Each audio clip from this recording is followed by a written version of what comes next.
루피가 니카로 각성해서 날뛰고 있는 현재를 기준으로 77년 전 이스트블루 로그타운에서 태어난 골디 로저가 바다로 나가기 시작합니다. 그때 집이 불에 탔다는 이유로 훔친 배에서 살고 있던 실버지 레일리를 만나고 그렇게 세계를 뒤집어보자는 꿈을 가진 채로 로저의 작단을 결성하게 되죠. 이후 항해사인 스쿠퍼 가방과 같은 여러 멤버들을 영입한 뒤에 슬슬 해적단의 형태를 갖춰가며 루피라는 말이 나올 정도로 바다에서 이름을 쌓아가게 됩니다. 이후 시간이 흘러 로저가 33살이 되던 해 로저는 이미 당시 최고의 해적들 중 하나였고 이미 거프와도 라이벌이던 시절이었어요. 그리고 아마존 릴리의 황제인 글로리오사가 이끄는 구사해적단의 부선장인 샤쿠야쿠에게 로저가 반하게 되면서 영입을 시도하지만 실패를 합니다. 반대로 자신에게 구애를 보내는 글로리오사는 무시를 했었고 오히려 샤쿠야쿠는 레일리를 좋아하게 되는 이상한 관계가 형성이 되는데 이게 향후 스토리에 중요하게 작용하게 돼요.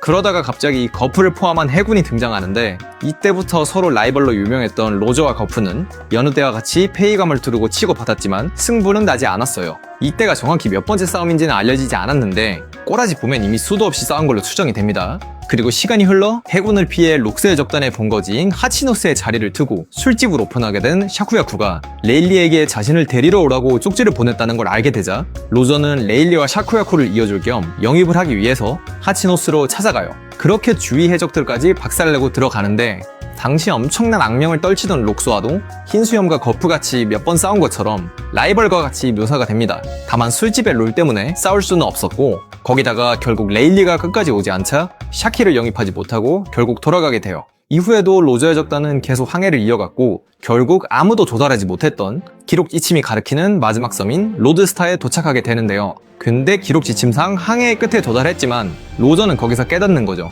기록 지침으로 갈 수 없는 진짜 마지막 섬이 존재한다는 걸요. 그렇게 로드스타에서 포네그리프, 고대문자, 고대병기, 최후의 섬에 대한 존재를 알게 되고 만물의 목소리를 듣는 힘 하나만으로 이번에는 로드 포네그리프를 찾는 여행을 다시 시작을 하게 되는 거예요. 하지만 같은 해에 샤쿠야쿠가 결국 납치됐다는 소식을 듣게 되고 그 다음에 샤쿠야쿠와 악마의 열매 2개가 상금으로 걸리게 된 인간 사냥대회가 열리는 갓벨리로 쳐들어가게 됩니다. 갓벨리에는 로저의 적단, 록스의 적단, 해군 거프, 신의 기사단, 오로성 세턴성까지 모두 모이게 되고 난전으로 인해서 발이 묶인 로저를 대신해 레일리가 신의 기사단 소머지를 리타이어 시키면서 결국 샤쿠야쿠를 구하게 됩니다.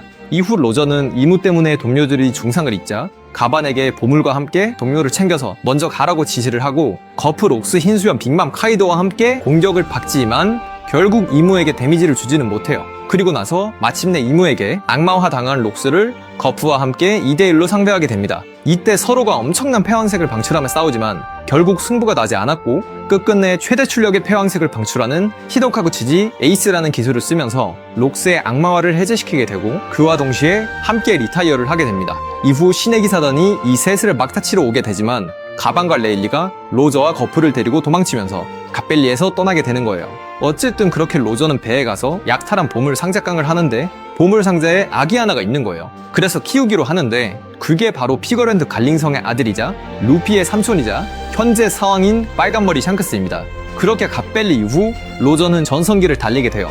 동시에 또 다른 대외적인 흰수염과 함께 해군의 영웅이 된 거프와도 몇십 번이나 서로 사륙전을 벌이게 돼요. 그리고 아기인 샹크스를 키우니까 신의 기사단이 샹크스를 데려가기 위해서 몇 번이고 습격을 했거든요. 근데 올 때마다 역으로 조합해서 돌려보냅니다. 그리고 이후에 버기가 견습선언으로 들어오게 되고 비슷한 시점에 흰수염의 접단에 입단한 사무라이인 코지키 오뎅에 대해서 흥미를 보이기 시작해요. 그러다가 현재 기준 28년 전 로저에게 운명의 전환점이 오게 됩니다. 바로 불치병에 걸리게 되는 거죠.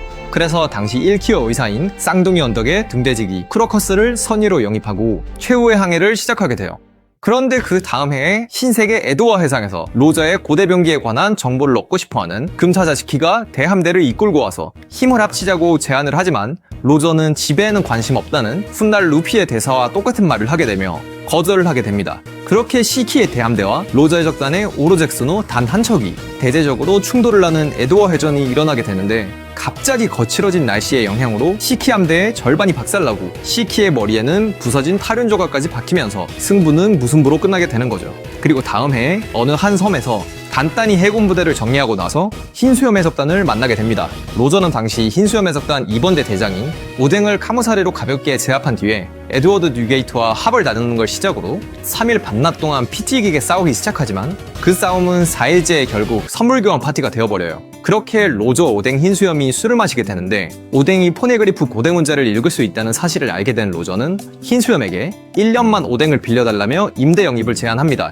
이때 뉴게이트가 빡쳐서 난리를 치게 되지만 오뎅이 직접 설득을 해서 이조를 제외한 처자식과 이누아라시 네코마무시와 함께 로저의 접단으로 임대 이적을 하게 돼요. 참고로 로저가 진짜 미안하다고 보물은 남겨두고 가겠다고 했지만 흰수염은 오뎅 밥이나 잘 먹이라면서 식량은 돌려보냈습니다. 그렇게 오뎅 합류 이후에 로저는 목숨이 1년밖에 안 남았으니까 본격적으로 포네그리프를 찾는 데 열중하게 돼요. 그렇게 하늘에서 들리는 강한 목소리를 따라서 스카이피아로 향했고 그곳에서 목소리의 정체인 샨디아의 황금 대종루에 위치한 포네그리프를 발견하게 됩니다. 그렇게 포세이돈이라는 거대 병기가 어인섬에 있다는 정보를 알게 되고 동시에 오뎅에게 부탁해서 포네그리프 바로 앞에 고대어로 글을 새기게 돼요. 이후에 로저의 접단은 잠시 워터세븐에 들러서 보배로운 나무 아담으로 만들어진 오로잭 수노를 만들어준 톰과 다시 만나게 됩니다. 그리고 여기서 와노쿠니에도 로드 포네그리프가 있다는 걸 알게 되는데요. 로저의 접단이 이 시점에는 빅맘에게 뺏은 로드 포네그리프 사본 한 장만 가지고 있던 상황이었어요. 3개 찾아야 되는 거죠.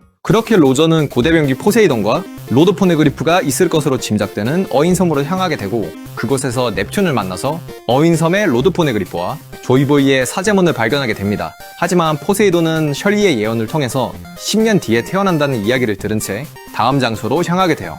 하나 재밌는 건 당시 로저가 발견한 어인섬에 있던 로드 포네그리프가 현재 루피 일행이 항해하는 시점에는 사라져 있고 불의 상처인 남자가 가지고 있는 걸로 추정된다는 겁니다. 어쨌든 그렇게 로저 일행은 어인섬을 지나서 와노쿠니로 향하게 되고 그곳에서 코지키 토키가 고향에 왔다고 긴장이 풀려서 피로가 몰려와 쓰러지게 되면서 모모노스케, 이누아라시, 네코마무시는 토키를 위해서 내리고 빠르게 와노쿠니의 포네그리프를 베낀 뒤에 다음 장소로 향하게 돼요. 그럼 현재까지 빅맘 거 하나, 어인섬 거 하나, 와노쿠니 거 하나 이렇게 로드 포네그리프 3개 있는 겁니다. 그렇게 비브르 카드를 통해서 이번엔 조우에 도착하게 된 로저 일행은 고래의 숲에서 마지막 로드 포네그리프를 찾아내면서 로드 포네그리프 4개를 모두 확보하게 되는 거예요. 참고로 당시 오덴과 로저는 지니샤의 목소리를 듣게 되지만 그때는 그 목소리의 정체를 알지는 못했어요. 그렇게 오랜 모험 끝에 몇 개의 리오 포네그리프와 4개의 모든 로드 포네그리프를 손에 넣은 로저는 어느 항구 마을에서 선원들이 마지막 섬의 좌표를 계산하는 동안 본인에게 시간이 얼마 남지 않았다는 걸 느끼고 포네그리프 회독이 끝나자마자 당시 갑자기 병에 걸린 버기와 버기를 간호하기 위해 남는 걸 자초한 샹크스를 제외하고 마지막 섬을 위한 항해를 시작하게 됩니다. 그리하여 마침내 로저의 적단은 세상에 그 누구도 도달하지 못한 진짜 최후의 섬에 도달하게 되고 그곳에서 조이보이의 이야기, 세계 정부가 숨긴 공백의 100년, 디엘족, 고대병기와 같은 모든 진실들을 다 알게 되고 이 모든 걸 남긴 조이보이를 샤라웃하면서 동료들과 함께 눈물 날 정도로 크게 웃었어요. 그리고 이 최후의 섬을 라프텔이라고 이름 짓게 됩니다. 다만 로저의 적단은 본인들이 너무 일찍 세계의 끝에 도달했다는 걸 깨달았어요. 조이보이가 되기엔 로저에게 시간이 없었고 포세이돈은 태어나지도 않았으니까 진실을 알아도 완성할 사람이 아니라는 걸 깨닫게 된 거죠. 그렇게 라프텔에서 돌아온 로저는 샹크스에게 무언가를 말해주자 샹크스는 펑펑 울게 되고 세상 사람들이 불가능하다고 말하던 세계 일주를 해낸 로저를 바다의 왕인 해적왕이라고 부르기 시작합니다. 더불어서 로저가 손에 넣은 모든 것을 원피스라고 부르기 시작해요. 이후 로저는 레일리에게 마지막 말을 남기게 되는데요. 그리고 결국에는 선장인 본인이 가장 먼저 오로잭 스노에서 내리게 되면서 로저의 적단을 해산하게 됩니다. 그리고 벚꽃이 만개한 어느 섬에서 뉴게이트와 마지막 술자리를 가지면서 뉴게이트에게 기의 정체와 원피스의 정체와 같은 모든 비밀들을 알려주게 돼요. 다만 뉴게이트는 그걸 찾으러 가는 것에는 관심이 없었죠. 그리고 사우스블루의 바테리라라는 마을에서 포트거스 디 루즈와 사랑을 나누게 됩니다. 그렇게 태어난 아이는 훗날 레이스가 되고요. 그렇게 로저에게 주어진 마지막 해가 되는 현재 기준 24년 전 로저는 스스로 자수를 하게 돼요. 그리고 본인의 라이벌인 거프에게 자신의 아이를 부탁하게 됩니다. 이후에 얼마 지나지 않아 로저는 고향 로그타운에서 처형대에 오르게 되고 로저의 처형식은 세계 정부의 힘이 과시되어야 하는 처형식이 되어야 하지만 로저의 죽기 직전 던진 한마디 때문에 이 순간을 시작으로 대해적 시대의 막이 열리게 됩니다. 당시 로저의 처형식에는 도황, 미호크, 크로코다일, 모리아, 드래곤 버기, 샹크스와 같은 루키와 호걸들이 즐비했고 로저의 적단의 첫 번째 선원이자 부선장인 레일리는 친구 로저의 마지막 말을 되새기고 그 자리에 일부러 가지 않았어요. 자, 이렇게 로저의 적단의 항해를 정리해봤는데요. 아직 남아있는 이야기들이 있습니다. 로저의 적단의 알에 대한 정체라던가 항상 사건들의 날씨가 크게 관여한다던가 그리고 현재는 가바니 엘바프에서 신의 기사단 관련 설정이나 주요 스토리를 풀어주고 있어서 새로운 소식들이 생기면 바로바로 알려드리도록 하겠습니다. 자, 그럼 오늘도 시마이